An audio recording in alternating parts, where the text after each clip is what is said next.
Welcome. You're joining us for a deep dive today. Yeah, we're looking into something pretty fundamental to college life.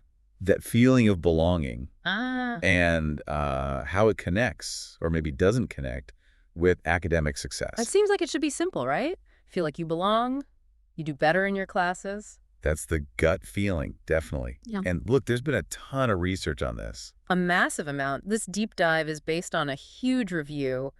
What was it, 69 reports? Exactly. 69 reports covering 78 unique studies. Wow. And these were published over 20 years, from 2003 right up to 2023. So 2 decades of looking into this. Our mission really is to unpack the details of that connection. What does it actually mean for, your understanding of the college experience? And like we said, you'd expect this strong positive link. More belonging, better grades, higher persistence. But the big finding from this review was actually, well, more complicated. Yeah, they called it unexpected heterogeneity.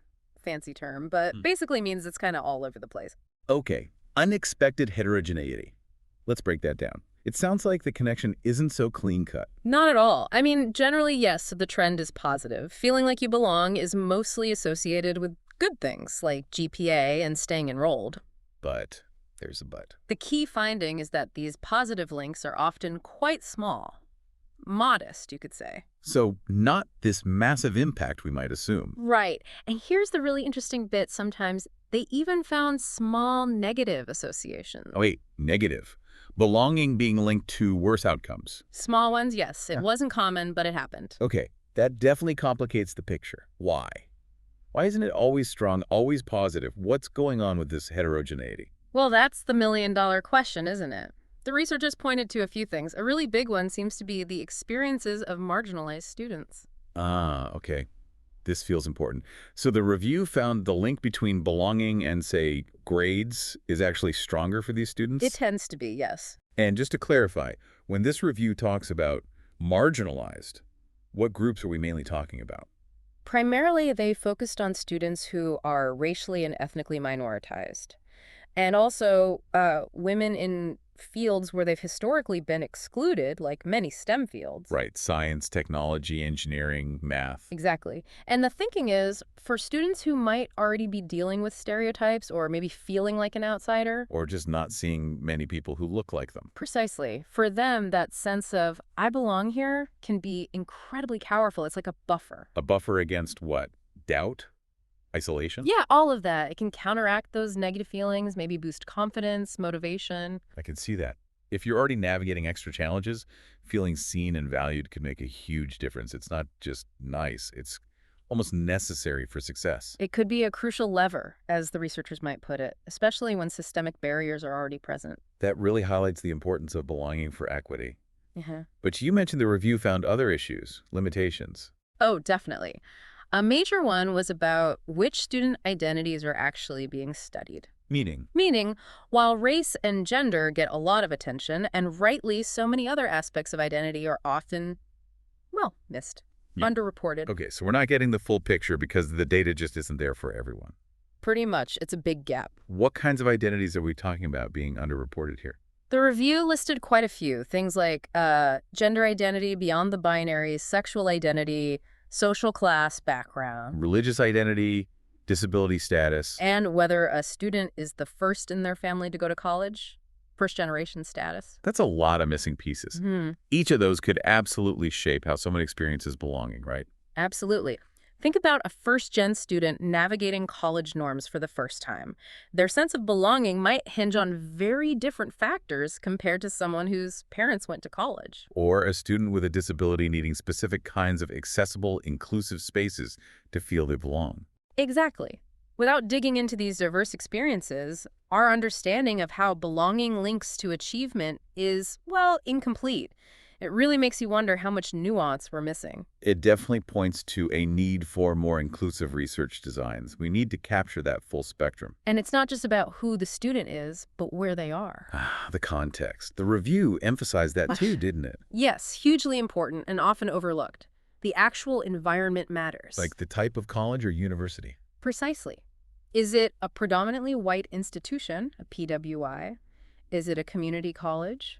Maybe a minority serving institution like an HBCU or an HSI?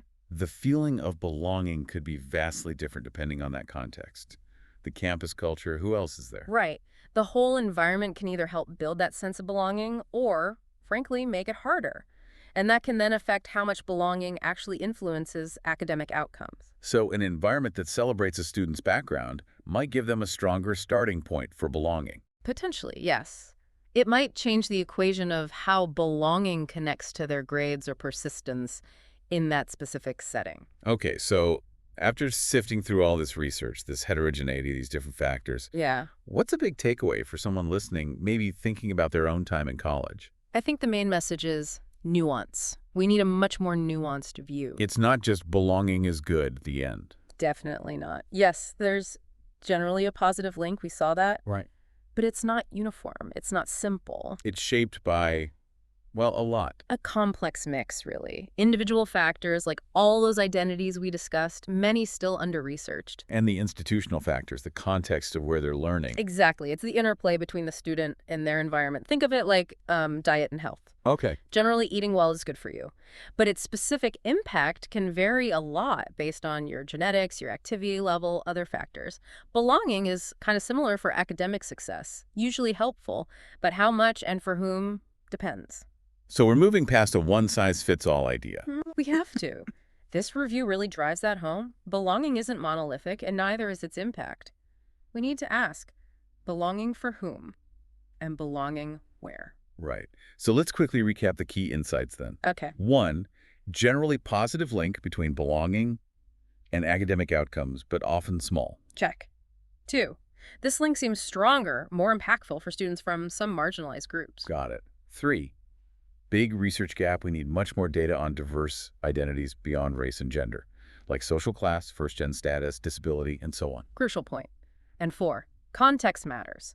The type of institution significantly shapes this whole relationship. Okay, that gives us a much richer, if maybe less simple, picture. It does, and it leads to a final thought, maybe a question for you, the listener, to mull over. Yeah. Thinking about your own experiences or what you've seen, what specific things do you think really shape a student's sense of belonging in college?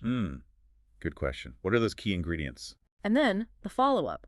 How might those specific factors influence their academic path in ways that maybe the research hasn't fully captured yet? It really feels like the story of belonging in college is complex, and maybe we're still figuring out all the chapters. Exactly. It's an ongoing story, and understanding those individual experiences and contexts is clearly the next step.